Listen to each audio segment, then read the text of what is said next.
Juliana, eu queria aproveitar a sua presença aqui também para a gente falar sobre o IPCA 15, que acabou de ser divulgado. O número veio um pouco mais alto do que o mercado esperava, né? 0,62% em novembro. Lembrando que o IPCA 15 é sempre a prévia da inflação do mês. Por que você acha que veio esse número um pouco acima do que o esperado? Marcelo, a gente já está vendo aí há alguns meses, né, não é de agora, uma pressão inflacionária maior por vários motivos, né? Primeiro, a gente tem aí naturalmente um mercado de trabalho mais aquecido, que começa a pressionar, já tem uns 2, 3 meses, pelo menos, o custo dos serviços, né? Então, mão de obra fica mais escassa, naturalmente fica um pouco mais cara, serviços encarecem. Mas a gente também está vendo, ao longo aí dos últimos meses, uma pressão inflacionária maior por conta das questões que envolvem a estiagem no Brasil. Produção de água, o agro no geral está dando uma encolhida ou sofrendo mais por conta dos tempos, né, e do clima um pouco mais seco.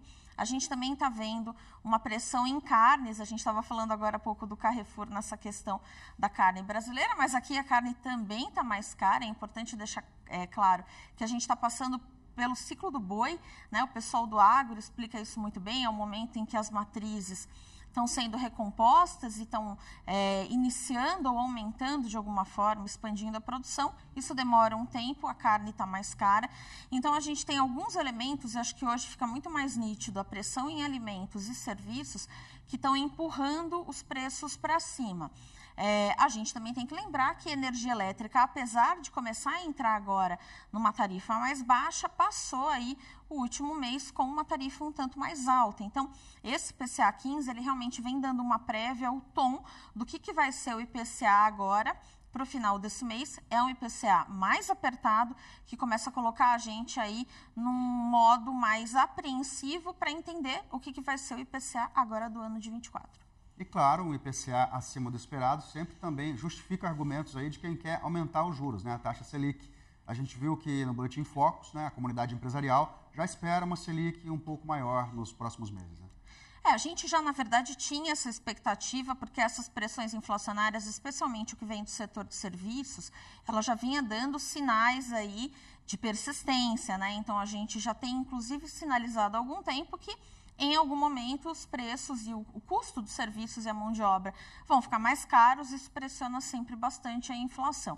Então, a gente já vinha percebendo esse caminho, o Banco Central já tinha colocado isso na conta, soma-se agora esse cenário que a gente já tinha e que vai ficando cada vez mais sólido com esses indicadores agora desses últimos meses do ano, o fato de que a eleição lá nos Estados Unidos provoca também um cenário de maior apreensão. A gente tem aí, daqui para frente, dúvidas ainda sobre quais são as políticas que o novo presidente americano, né, eleito, Donald Trump, vai colocar em prática.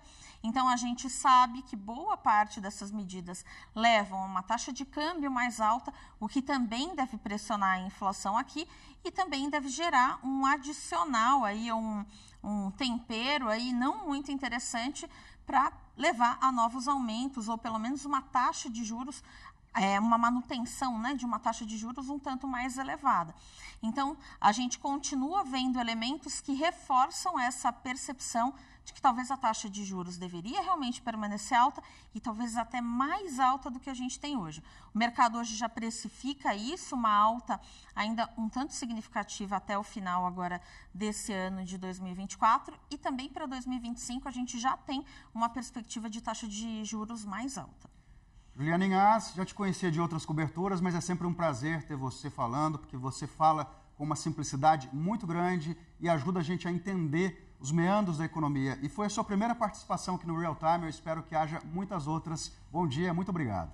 Obrigada, Marcela, sempre um prazer estar com vocês, estou à disposição de vocês e um bom dia para todos que nos assistem.